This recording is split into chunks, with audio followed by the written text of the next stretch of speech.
Ya, pemirsa, sekarang kita akan membahas tentang teori konstruktivisme dalam pendidikan. Yuk kita simak penjelasannya.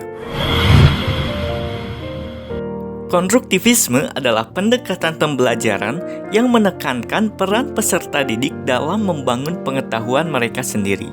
Szymanski menyatakan bahwa peserta didik menciptakan makna dari apa yang mereka pelajari melalui interaksi dengan pengetahuan yang sudah mereka miliki. Hayel menambahkan bahwa pembelajaran konstruktivisme mengintegrasikan teori dengan praktik sehingga bermanfaat dengan kehidupan nyata. Lev Vygotsky, seorang cendekia Rusia, mengembangkan teori konstruktivisme sosial yang menekankan pentingnya interaksi sosial dan budaya dalam pembelajaran. Vygotsky menyoroti 6 aspek penting. Yang pertama, hubungan antara anak dan orang dewasa membimbing perkembangan anak. Yang kedua, budaya berperan penting dalam meningkatkan kognisi anak. Yang ketiga, penguasaan bahasa sebagai dasar perkembangan kognitif. 4. Aktivitas sosial memperdalam kemampuan berpikir anak. 5. Interaksi sosial seperti diskusi meningkatkan proses berpikir yang sempurna. 6. Tugas menantang mendorong perkembangan kognitif optimal. Konsep penting teori Vygotsky. Yang pertama, zona of proximal development.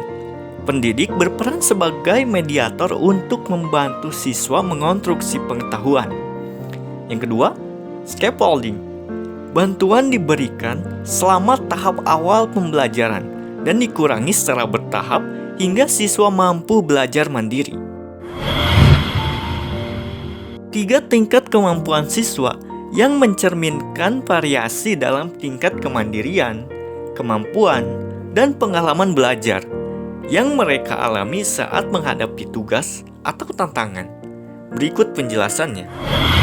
Yang pertama, keberhasilan secara mandiri.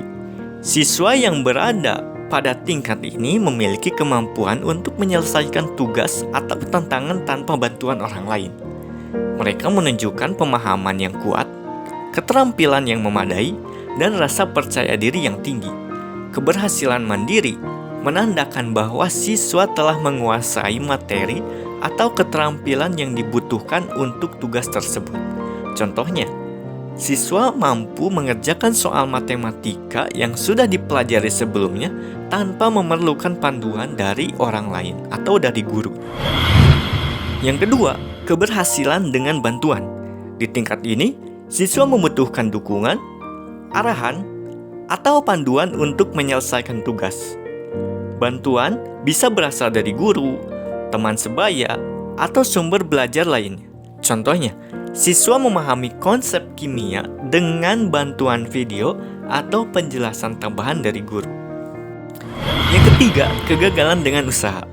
Meskipun tidak mencapai keberhasilan, siswa tetap menunjukkan usaha dan semangat untuk mencoba. Kegagalan ini memberikan kesempatan belajar yang penting, seperti refleksi atas kesalahan dan peningkatan strategi di masa depan. Ini juga mendorong perkembangan grit atau ketangguhan dalam menghadapi tantangan. Contohnya, siswa mencoba melakukan eksperimen tetapi gagal mendapatkan hasil yang diinginkan. Kemudian, merevisi langkah-langkah untuk mencoba lagi di kemudian hari.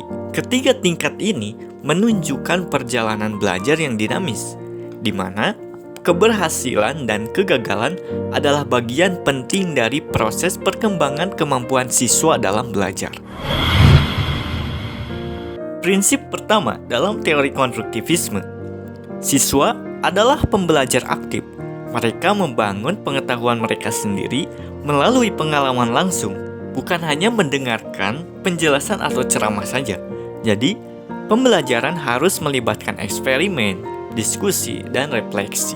Prinsip kedua adalah pentingnya interaksi sosial.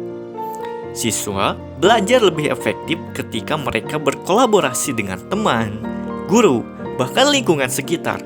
Contohnya, ketika belajar tentang fotosintesis, guru mengajak siswa untuk belajar di alam sekitar, dengan mengamati daun secara langsung.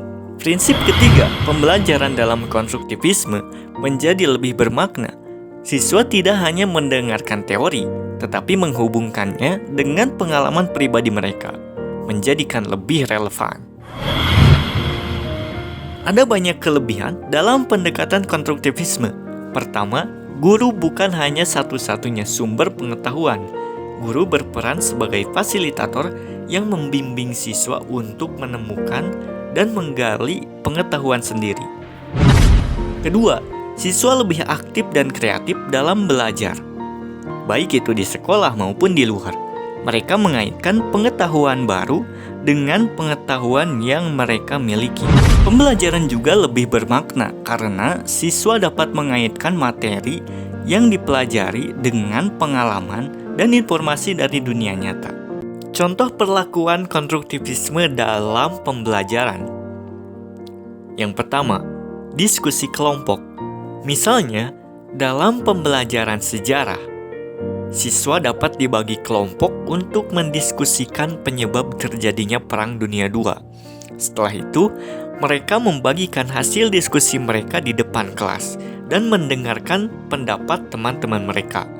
Proses ini memungkinkan siswa untuk membangun pemahaman yang lebih mendalam dan melihat berbagai sudut pandang.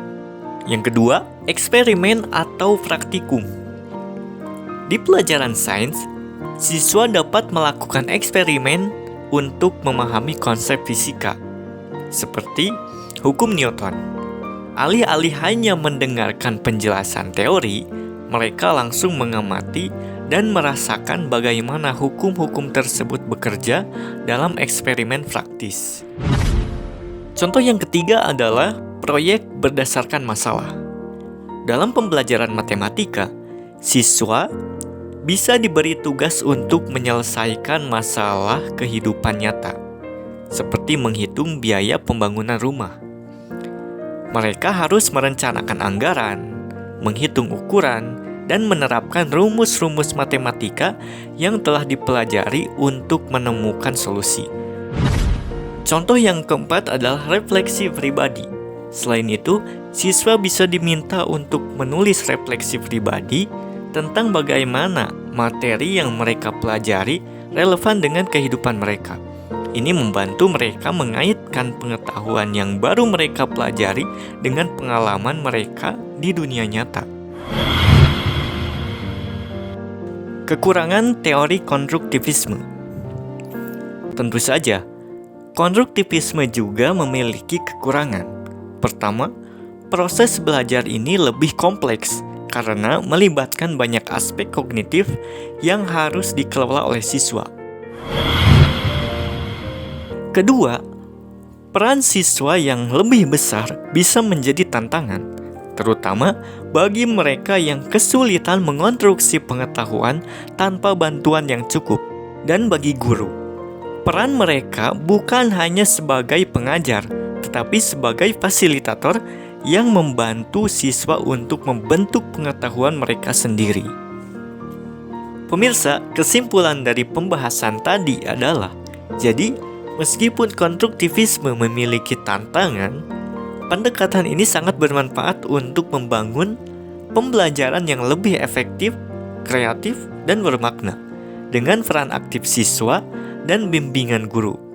Siswa dapat belajar dengan cara yang lebih mendalam dan relevan dengan kehidupan mereka.